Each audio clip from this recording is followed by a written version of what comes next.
Hello students, सबको याद होगा हमने अपना फिज़िक्स में चैप्टर नंबर 4 की elements of a democratic government start किया था।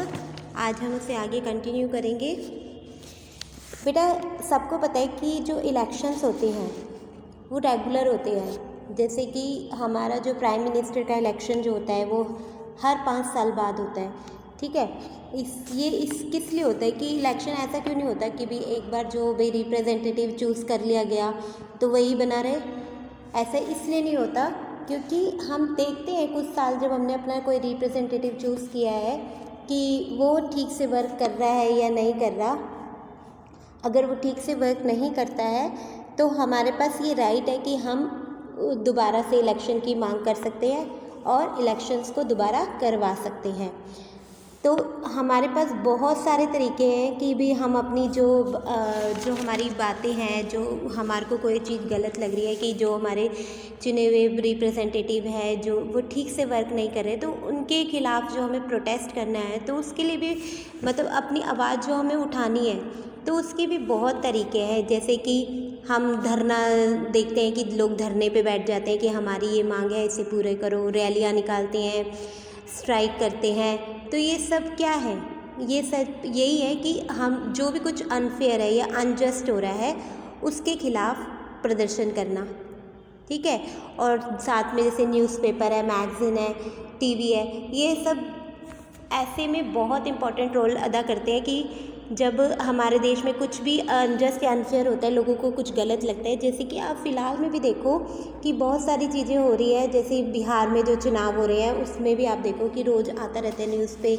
या अभी सुशांत जो एक एक्टर था उसके खिलाफ़ भी लोगों ने आवाज़ उठाई कि नहीं, उसको जस्टिस मिलना चाहिए। या बहुत सारा जो लड़कियों के खिलाफ़ क्राइम होता रहता है, तो वो सब के खिलाफ़ हम तरह तरह से अपनी आवाज़ को उठाते हैं कि ये चीज़ ख़त्म होनी चाहिए, ऐसा नहीं होना चाहिए।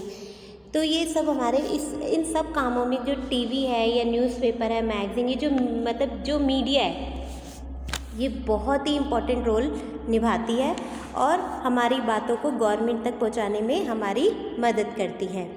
अब ये आता है कि जो हमारे कॉन्फ्लिक्ट्स हो जाते हैं उनको कैसे सॉल्व किया जाता है।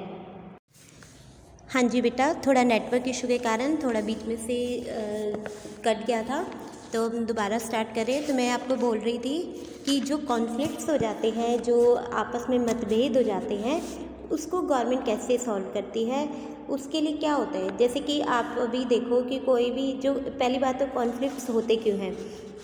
तो conflicts occur when people of different culture, religion, region और economic background do not get along with each other.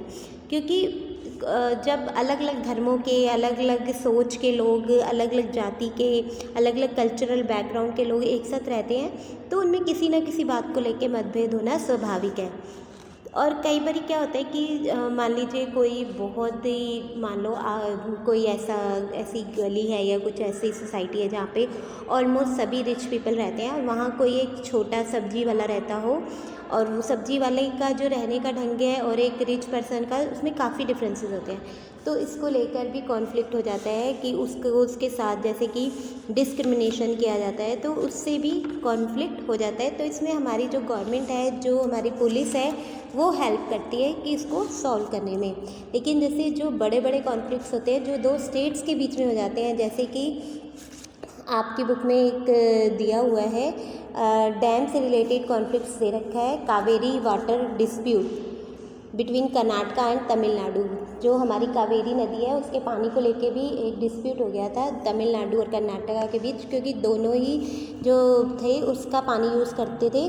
जैसे कि जो कर्नाटका था, the water stored in Krishnanagar dam in Karnataka is used for irrigation a number of district and for meeting the needs of the city of Bangalore. The water stored in Mettur Dam in Tamil Nadu is used for crops grown in the delta region of that state. यानी दोनों ही अपनी अपनी जो उस पानी को अपनी अपनी स्टेट में यूज़ करते थे अपनी अपनी खेती बाड़ी के लिए, अपनी अपनी नीड्स को पूरा करने के लिए, लेकिन दोनों का जो झगड़ा था वो ये था कि दोनों चाहते थे कि हमें ज़्यादा उस पानी मिले, वहाँ से हमारा अधिकार ज़्यादा हो। तो हमारी जो सेंट्रल गवर्नमेंट है इसने इसके अगेंस्ट स्टेप उठाया और इसके लिए एक fair distribution is worked out for both state, और एक फेयर डिसीजन लिया दोनों के लिए ताकि इस कॉन्फ्लिक्ट को सॉल्व किया जाए।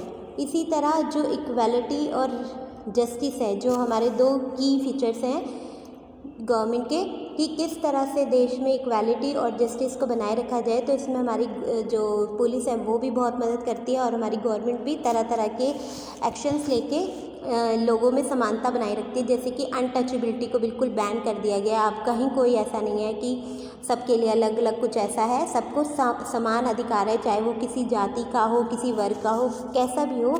हर इंसान को हर चीज़ के लिए कोई ऐसा नहीं है कि वो अनटचेबल है तो उसको भी वो किसी स्कूल में नहीं जा सकता या हॉस्पिटल में नहीं जा सकता। जो हर इंसान को एक समान अधिकार है, किसी को ना कोई ज़्यादा ना कम, सबके लिए सेम ही प्रोविज़न गवर्नमेंट ने बनाया हुआ है। तो बेटा ये चैप्टर हमारा कंप्लीट हुआ, आप इसे घर में पढ़िएगा और अगर आपको चैप्टर समझ आया हो तो फिर इसको लाइक करना मत भूलना।